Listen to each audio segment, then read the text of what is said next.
listening to Everyday Engineering, the City of Madison's engineering podcast where we talk about infrastructure. Complex topics explained simply, from the water that flows down your drain to the rain and snow that drains into the lakes. By way the curbs and streets we design. City engineering touches your life in so many ways. Explained right now in Everyday Engineering. You've seen them plenty of times, and they're usually quite pretty, but they actually serve a very important purpose. One that you may not know until now, because you're listening to Everyday Engineering. Today, we are talking about ponds, and we have City of Madison Engineering Division stormwater engineers Grant Pokos and Phil Gaebler joining us. Thanks so much for being here. And thanks for having me. Let's talk ponds today. Yeah? Yeah. Don't jump in all at once. Yeah. Okay, so here's where we need to lay some foundation first.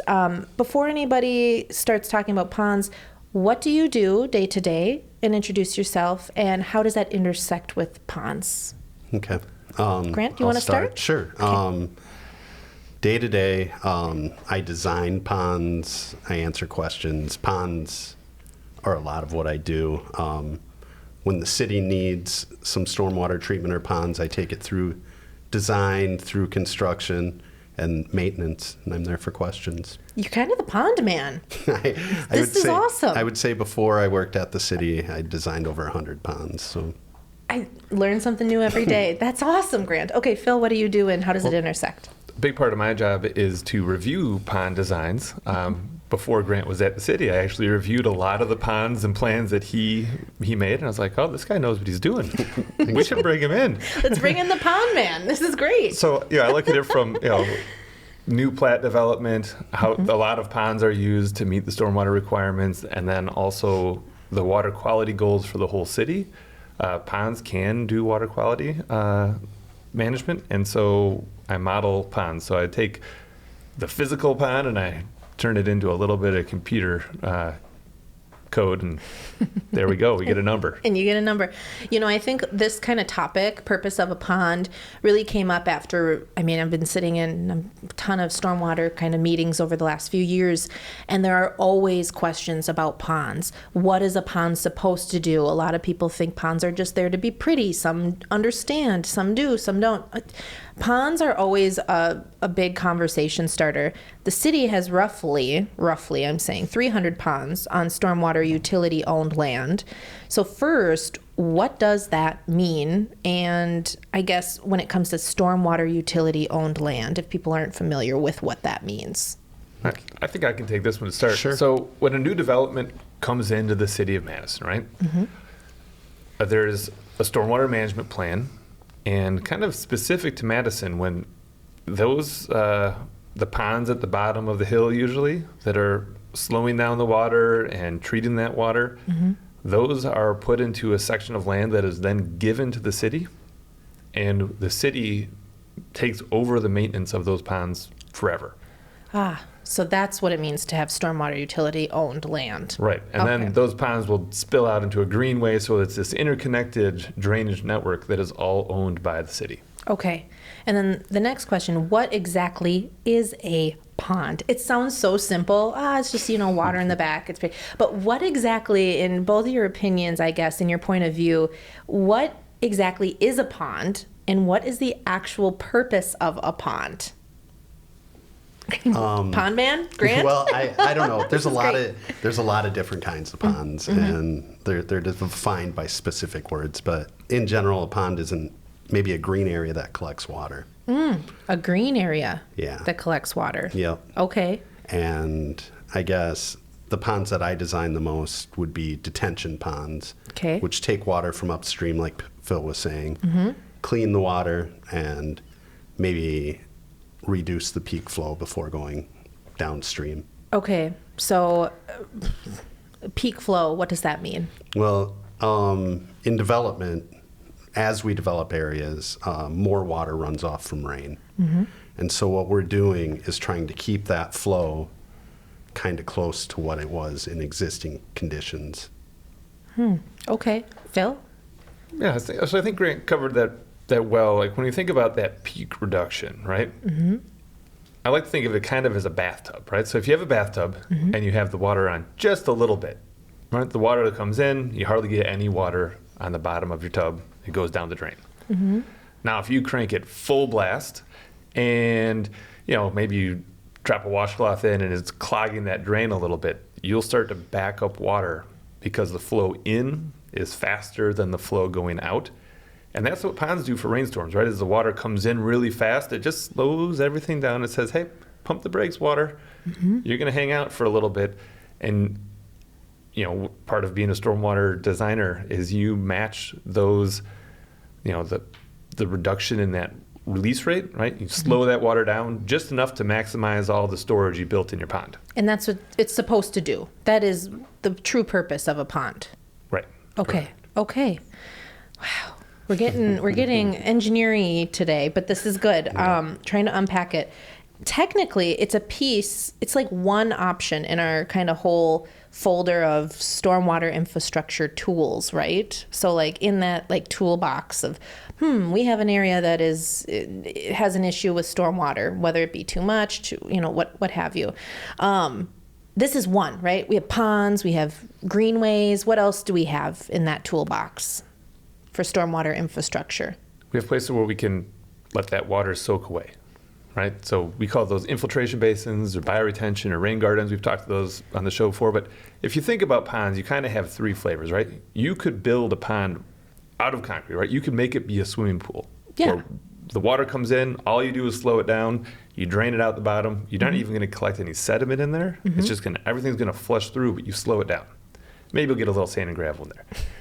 Your next tier is that you then try to do water quality, and so you're designing it so that all that sediment drops out, gets stuck in the pond. And then the third one is to slow water down, clean it, and then put it through something where it soaks in the ground. So you're matching really what used to happen on that landscape, before you developed it, right? A fair amount of water soaks into the ground. The water coming off is relatively clean. And, if you do it right, you also get some decent habitat out of it. Yeah, like herb tiles, if I'm saying it correctly. Been learning about those with the Wexford pond dredging. But yeah, so I guess why do we get all this confused? There's a lot more to ponds. I mean, we're getting really deep into it right now, which is good. But I guess why do we get so confused? People do get confused about ponds and their purpose. Why do they keep getting confused about it? Why do we often hear questions? And what sort of questions do you hear that people ask about ponds? What do you hear?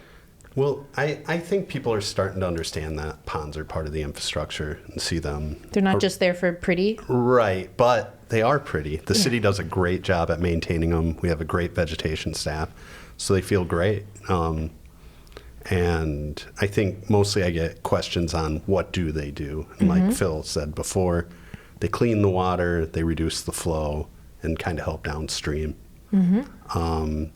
There's also questions sometimes I'll be asked if this is going to flood an area, which they're designed not to do that. I mean, we look at them long and hard, so they'll release downstream before they ever flood anything around them. So you want a pond by you? I would want one. You'd want a pond? I like how they feel. I'd want one too. And then we might be a little biased. but people do have questions regarding like how that pond impacts their life. And questions are like, well, can I walk around the pond? Yeah, you can walk around the pond. Is it dangerous? Is it going to freeze? Is it going to freeze? Can I fish in it? Is it going to be mosquitoes? Am I, what does this pond actually, how does it fit into my community? People ask those questions, and right, our ponds are monitored for mosquitoes, and occasionally they'll put in some, public health will put in these little pucks that help mosquito larvae not turn into an adult mosquito. They also release fish. They eat little fish, and they'll eat the mosquito larvae. So, okay. Well, this is good. Can a pond have a small increase in mosquito population in a localized area? Yeah. Are there lots of places in Madison that produce mosquitoes? Yes. Yeah. The benefits definitely outweigh the disadvantage for mosquitoes, in my opinion. When you look at it, well, does it freeze over and can I ice skate on it? Yes. Maybe not the best idea because these ponds have pipes that come into them, and when you get a melt and you can have relatively warm water coming off of a street. I can't play pond hockey? You can, but there's lots of great places in Madison that are kind of planned to maintain for pond hockey. Okay. Your detention basin might not be the best spot. Okay. Same for fishing, right? Most of these ponds are designed to freeze to the point that you're not going to have, fishable fish in there. Okay. Maybe just some little minnows here and there. Okay. Also, they're designed to capture all the nasty junk that comes off of our roads. Yeah. You probably don't want to eat those fish. Yeah. 'Cause they don't have, yeah. So don't eat fish out of a detention basin. If you do decide to go fishing in a detention basin, you're probably not going to catch much, and then just throw it back. Okay. Also, don't put your goldfish in the detention basin. Oh, no. They're little pigs. Goldfish are carp, and carp like to root around in the bottom. They stir up all that sediment that we spend all this time, money, and effort trying to capture. Keep your goldfish at home or give them to someone else who wants them if you don't want them anymore. Oh, my goodness. Don't release them in the pond. Don't release them in the lake. Invasive species. Don't do it. Okay, you're done with your soapbox now. I did not know that this was going to spin off into an episode about goldfish. But that's true. Don't put stuff in it. Don't put stuff in it. Don't put goldfish in it. Okay, Yeah. I heard you. Okay, I heard you. What is a dry pond and what is a wet pond? Did we kind of already go through that a little bit, or I guess? I think a dry pond is a pond that stays only wet during rain events. It'll fill up and work like that bathtub that Phil said, Okay. but it'll completely drain out. Where a wet pond has a wet pool at the bottom, and it always has water in it. Okay. Why would you do a dry pond? Would that be to just create some temporary space for the water to drain? Right. Yeah. So dry ponds are really in that. Am I learning? Yeah, they're This really in is that good. one trick kind of pond, right? All they do is control peak, and that's because if you capture sediment, right, you then get this big flush of water during the next rainstorm. It resuspends a lot of it and pushes it downstream, so you don't get that water quality benefit or nearly as much as you do if you have. Our wet ponds have a 5-foot deep pool of water, and so as new water comes in, the existing pool kind of buffers the energy of that water, slows it down enough that it doesn't resuspend all the sediment you caught, especially if you don't have carp in there. The carp, or goldfish. How would we use either of them in the real world? Can you give examples of maybe in our community of an area? I'm kind of putting you on the spot for that, but if somebody was like, "Oh, I want to go see what a dry pond looks like," where would they go? Sycamore Dog Park. Okay. So if you're at the Sycamore Dog Park and you go east, so it's Sycamore and Tompkins intersection, pretty much, there's a big field there. That's a dry pond. It looks like a field. It looks just like a field, and there's some cattails on one end. And then you come up, and there's a soccer field, and then there's the dog park, and that's a pretty typical dry detention basin. But there's purpose there. It's not just a field of whatever. Right. Okay, and then examples of wet ponds that people would be familiar with. I would say right now there's one being built out by the Easttown Mall to kind of treat the stormwater coming from there that was built before rules that we have today. So that would be off of East Springs, and there's a lot of construction going there. There's a couple really neat big ones that me and Phil worked on before I came here, like Acacia Ridge on the far west side and Autumn Lake on the east side. Those are larger ponds treating a whole development. Why does it make it neat, in your opinion? Isn't a pond a pond? I think because I'm an engineer. Yeah. They're huge systems. Yes. I mean, they're big ponds. You're going to look at them and go, these. This yeah. is impressive. Yeah. There was a lot of work that went into this. For sure. And you have appreciation for Yeah. the pond. Yes. Oh my goodness. People, go ahead. I was going to say, in Westtown Pond, like a lot of people, yeah. Odana and Gammon Road, there's a fair amount of commercial development there across from the high school that's out there that I forgot the new name of. That's okay. But it's a really big detention basin, wet pond. People use it for, they do Soccer, boats. isn't There's it? soccer Yeah. in the floodplain. That area all is designed to flood. So your game might get canceled due to floodwaters if we get a Yes. big rainstorm. But there's a lot of recreational uses of that pond as well, And not just water quality. And that is a dry pond? That's a wet pond. That's a wet pond. Yep. So it has. But it drains. No, Westtown Pond stays wet. Oh, There's a big Yeah, pool there's of a- water there, and people do remote control boat things, and all sorts of fun stuff. All the stuff. Okay. It just kind of seems silly to be calling ponds a dry pond and a wet pond. A pond is a pond, but I guess I understand a little bit better now. Yeah. Having a pond near your house does it create more of a risk for flooding? A detention, I wouldn't think so. Okay. They're designed, we spend a lot of time looking at them, seeing what's around them and making sure water doesn't go into them, goes downstream before it goes into any structures in the area. Yeah, that's good. What about dredging for wet ponds? That typically includes kind of scraping out the sediment out of the bottom. Yeah, so these ponds People are talk about dredging a lot. Everyone's like, I want this part dredged. I need this dredged. I need this dredged. Maybe it's the lake. Maybe it's the ponds. What? Talk to me about dredging. So our ponds are designed to capture all the sediment that comes off of the city, right? So it flows in, it slows down, and a lot of the stuff is sand, and then you get silts and clays. You get very small stuff, but over time, right? They're kind of designed to have about a 20-year life.